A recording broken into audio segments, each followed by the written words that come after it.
I did not write books. I did not command armies. I walked through Athens asking questions. That was enough to make powerful men uncomfortable. To understand why this mattered, you must feel the city around me. Merchants bargaining, politicians rehearsing speeches, veterans carrying memories of defeat, sons trying to become important before they understood themselves. I was not performing rebellion. I was testing whether a person could live honestly inside a culture addicted to approval. I lived in a city proud of its intelligence and wounded by war. Athens loved speeches, victory, reputation, and certainty. I became suspicious of certainty. The Peloponnesian War had stripped away our easy pride. Democracy had been wounded. Oligarchs had betrayed the city. And public life was full of men who sounded wise because they spoke quickly. I learned that an educated city can still confuse confidence with truth and victory with virtue. They said the oracle at Delphi called me wise. I did not accept it as praise.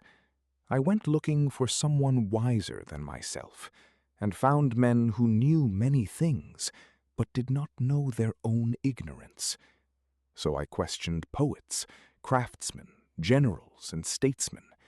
Each possessed real skill, yet many extended that skill into claims about justice, courage, and the good life. My strange wisdom was not that I knew more than they did. It was that I knew when I did not know. My method was simple and dangerous.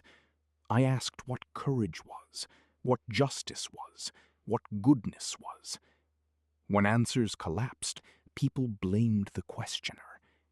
This became the elenchus, the cross-examination of the soul.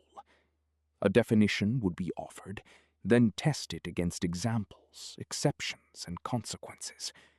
The aim was not humiliation. The aim was purification, to remove false certainty so the mind could begin again with cleaner tools. The young listened because I did not sell comfort.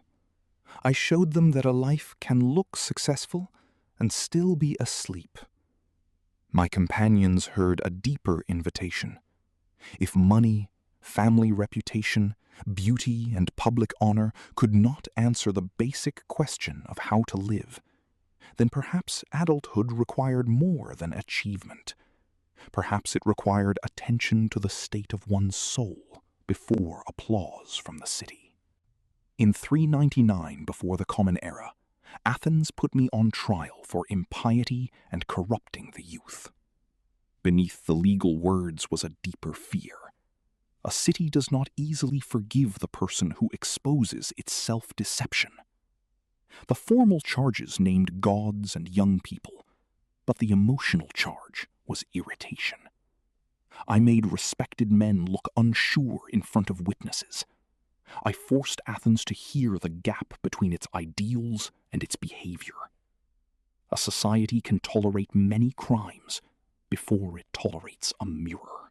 I could have begged. I could have performed regret. Instead, I said that the unexamined life is not worth living. I chose integrity over survival. I did not choose death because death is noble. I chose not to purchase life at the cost of the very practice that gave my life meaning. To betray philosophy publicly would teach my students that truth is negotiable when fear becomes intense enough. You may never face a trial in Athens, but you will face the temptation to live unexamined, to inherit opinions, repeat slogans, and call comfort truth. Begin with one honest question. My legacy is not a doctrine to memorize. It is a discipline. Ask what your words mean. Examine what your desires serve. and refuse to outsource your conscience to the loudest crowd. Philosophy begins when a human being becomes harder to deceive, especially by himself.